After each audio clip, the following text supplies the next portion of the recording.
Pastor Praveen పగడాల మృతి గురించి రకరకాల కథనాలు చలామణిలోకి రావడం చూస్తుంటే చాలా ఆశ్చర్యం కలుగుతుంది. రాజమండ్రి సమీపంలో ఆయన మృతి చెందిన ఘటన మీద అనుమానాలు ఉన్నాయి అని అనేక మంది ఫిర్యాదులు చేశారు. రాజకీయ పక్షాలు కూడా విమర్శించాయి, ప్రకటించాయి. అది అయిన తర్వాత స్వయంగా ముఖ్యమంత్రి చంద్రబాబు నాయుడు దాని మీద విచారణ జరపని, పోలీస్ విచారణ జరపమని ఆయన చెప్పారు. ఇది అయిన తర్వాత మరికొన్ని విషయాలు బయటకు వచ్చాయన్నారు. మొదట్లో ఎస్పీ నరసింహ, ఆ తర్వాత ఐజీ అశోక్ కుమార్తో కలిసి ఎస్పీ నరసింహ వీళ్ళు వివరంగా మీడియాతో మాట్లాడారు. కొన్ని ఫుటేజీలు కూడా చూపించారు. వాళ్ళు చెప్పారు. వాళ్ళు చాలా జాగ్రత్తగానే చెప్పినట్టు కనిపించింది. అంతేకాకుండా ఐజీ అశోక్ కుమార్ అయితే తీవ్రమైన హెచ్చరిక కూడా చేశారు ఆ రోజున. ఈ వివరాలన్నీ మేము చాలా జాగ్రత్తగా వీటన్నిటిని కలిపి చూస్తున్నాము, క్రోడీకరిస్తున్నాము. వీటి మీద మా అభిప్రాయాలేవో మేము దర్యాప్తు పూర్తి అయిన తర్వాత చెప్తాము.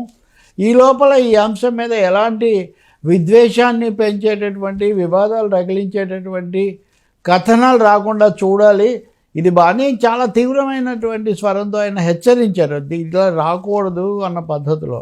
కానీ చాలా ఆశ్చర్యం ఏమంటే, ప్రవీణ్ వ్యక్తిత్వం మీద ఏదో నీడలు పరిచే విధంగా, లేకపోతే ఆయన ఏం చేశారు, అది చేశారు, ఇక్కడ చేశారు, అక్కడ ఆగారు, అక్కడ అది కొన్నారు, ఈ పద్ధతిలో కథనాలే కాకుండా సాక్షులు అనేవాళ్ళని విచారించటం, ఇది మీడియా వాళ్ళు.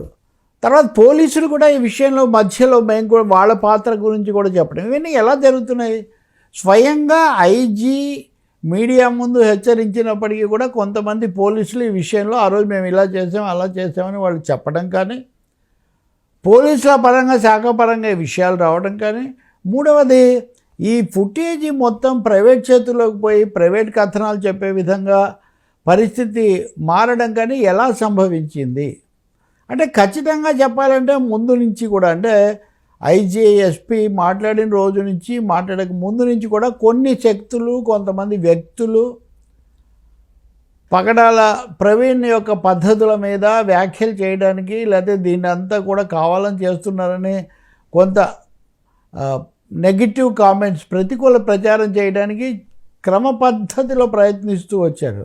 ఎవరైనా సరే ఒక వ్యక్తి, అందులోనూ కాస్త సామాజిక పాత్ర వహించే ఒక వ్యక్తి మరణించినప్పుడు దాని మీద సానుభూతితోనో లేదా ఇంకో విధంగా చూస్తారే కానీ అపహాస్యం చేయడానికి లేకపోతే ఆరోపణలు చేయడానికి అది సందర్భం కాదు కదా. ఆ మనిషి లేడు ఇప్పుడు. కాబట్టి ఇప్పటికి వచ్చేసరికి ఇంకా దాన్ని పెంచి మద్యం కొనుక్కున్నారు, బండి అనేక చోట్ల పడిపోయారు, అక్కడ అనేక గంటల మిస్టరీ వీడింది, అసలు రహస్యాలు ఇవే, విషయాలు ఇవే, ఇవన్నీ చెప్పేస్తున్నారు. ఇంకా పోలీసులు దర్యాప్తు ఏముందండి? ఐజీ గారు చేసినటువంటి తీవ్రమైన హెచ్చరిక ఏమైంది? అలాగే ప్రభుత్వం కూడా పూర్తి సమగ్ర దర్యాప్తు జరిపిన తర్వాత ఈ విషయాలు బయటికి తీయండి అని చెప్తే, పాక్షిక దర్యాప్తులో నుంచి పాక్షికమైన వ్యాఖ్యానాలు ఎందుకు చేస్తున్నారు? ఒకవేళ ఇవన్నీ జరిగాయి, వీళ్ళు చెప్పే కథనాల్లో ఏవో కొన్ని నిజాలు ఉన్నాయని అనుకున్నప్పటికీ కూడా చివర ముగింపు ఎలా జరిగింది, అంతిమంగా ఆయన వ్యవహారం, లేదా ఆయన ఎలా ఆ రోజు ఘటనలో ఆయన ప్రాణాలు కోల్పోయినప్పటి పరిస్థితులు ఏంటన్నది, వాటికి ఇవన్నీ ఎలా సమాధానాలు అవుతాయి? ఇప్పుడు అంతకుముందు అనేక ఘటనలు జరిగాయి, మత సంబంధమైనవి, లేకపోతే వ్యక్తులకు సంబంధించినవి, లేదా ప్రార్థనా స్థలాలకు సంబంధించినవి. అప్పుడు ఎలాంటి కథనాలు ఇచ్చేవారు, ఇప్పుడు ఎలాంటి కథనాలు ఇస్తున్నారు?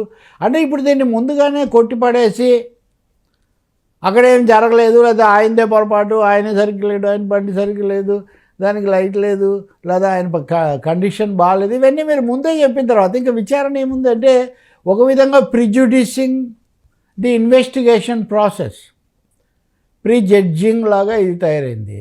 మీడియా వాడిగా నేను మీడియాలో రాకూడదని, మీడియాను ఏదో అదుపు చేయాలని నేను చెప్పాను. కానీ మీడియా చాలా సంయమనంతో, బాధ్యతాయుతంగా అన్ని కోణాల నుంచి చెప్పాలి కదా. మూడవది, పోలీసులు అన్నవాళ్ళు లేకపోతే అధికారులు అన్నవాళ్ళు ఈ విషయంలో మధ్యలో ఎక్కడ వ్యాఖ్యానాలు చేయకూడదు కదా, వాళ్ళు ఎక్కడ కనిపించకూడదు కదా. వాళ్ళ దగ్గర ఏమైనా సమాచారం ఉంటే, ఇప్పుడు ఉదాహరణకు పోలీసులే అడిగారు, ఐజీ ఎస్పీ వాళ్ళు అడిగారు, మీ దగ్గర ఏమైనా ఉంటే మాకు ఆ సమాచారం పంపించండి అని. వీళ్ళు అక్కడ తప్పకుండా పంపించవచ్చు, పోలీసులు కానీ అధికార వ్యవస్థలో భాగం కానీ. అలా కాకుండా వాళ్ళే చెప్పడం. రెండవది, ఎవరైతే దీని మీద విచారణ జరగాలి, సందేహాలు ఉన్నాయని అన్నారో వాళ్ళ మీద ఉద్దేశాలు ఆపాదించుకుంటూ, వాళ్ళ మీద ముద్రలు వేసుకుంటూ, కొన్ని సందర్భాల్లో విద్వేషం రెచ్చగొట్టే విధంగా మాట్లాడటం. సరిగ్గా ఇదే వద్దనుకున్నది. మతపరమైన ఉద్రిక్తతలు, భిన్న మతాల మధ్యలో, వ్యక్తుల మధ్యలో సామాజిక వర్గాలు సోషల్ గ్రూప్స్ మధ్యలో ఘర్షణను, స్పర్ధను, ఉద్రిక్తతను పెంచే విషయాలు మంచిది కాదు. అది చాలా కీలకం. పాస్టర్ ప్రవీణ్ గురించి మీ దగ్గర ఏదైనా సమాచారం ఉంటే తప్పకుండా పోలీసులకు ఇవ్వచ్చు, లేదా ఒక క్రమ పద్ధతిలో స్టోరీ ఇంతవరకు ఉంటే అంతవరకు రాయొచ్చు. ఉదాహరణకు నేను చూశాను, ఆ బార్ షాప్ అతన్ని అడుగుతుంటే మా దగ్గరికి ఎవరెవరు వస్తుంటారు వెళ్తుంటారు, మేము ఎలా చెప్పగలుగుతామని వాళ్ళు చెప్తున్నారు. వీళ్ళు దాన్ని ఇంకా బలంగా చెప్తున్నారు. నేను అది నిజమో అబద్ధం అనేది కాదు నా అంశం. దర్యాప్తు ప్రక్రియను ప్రభావితం చేయటం కోసం ఈ స్థాయిలో జోక్యం చేసుకొని ముందుగా కథనాలు పుంఖాలుగా గుప్పించి ఒక అభిప్రాయం ముందస్తుగానే సృష్టించటం అవసరమా? ఇది ఎవరి కోసం? ఒకవేళ ఆయన మృతి ఎలా జరిగిందన్న దాని మీద పోలీసులు రేపు ఏదైనా నివేదిక ఇస్తే అదే తీసుకుంటాం కదా. దాని మీద జరిగేదేదో జరుగుతుంది. అంతేకాని పోలీసు నివేదిక రావడానికి ముందే ఒక పక్షంలో ఏమీ జరగలేదు, లేదా ఆయన వల్లే జరిగింది, ఆయన స్వయంకృతం అన్న పద్ధతిలో చెప్పడానికి ఏ శక్తులు ప్రయత్నిస్తున్నాయి? మాట్లాడితే సోషల్ మీడియాను వాళ్ళ మీద కేసులు మేము అదుపు చేస్తాము, అనుమతించము అని హెచ్చరికలు, బెదిరింపులు జారీ చేసేవాళ్ళు ఈ సమయంలో హద్దు మీరుతున్న, శృతి మించుతున్న ఈ స్టోరీలను ఎందుకు ఆపడం లేదు? ఇది ప్రశ్న. ఇప్పటికైనా కానీ దీన్ని ఈ అనవసరమైన ఊహాగానాలు, వ్యతిరేక కథనాలు వీటికి స్వస్తి చెప్పి ఆ దర్యాప్తు ఏదో సమగ్రంగా పారదర్శకంగా పూర్తి చేసి ప్రజల ముందు ఉంచాల్సి ఉంటుంది. అంతేగాని ముందుగానే ఇప్పుడు ఈ కథనాలతో అసలు సంగతి అలా ఉంచి ఈ కథనాల వల్ల ఒకరికొకరికి వ్యతిరేకతలు, ఉద్రేకాలు పెరిగితే అది మరింత నష్టం.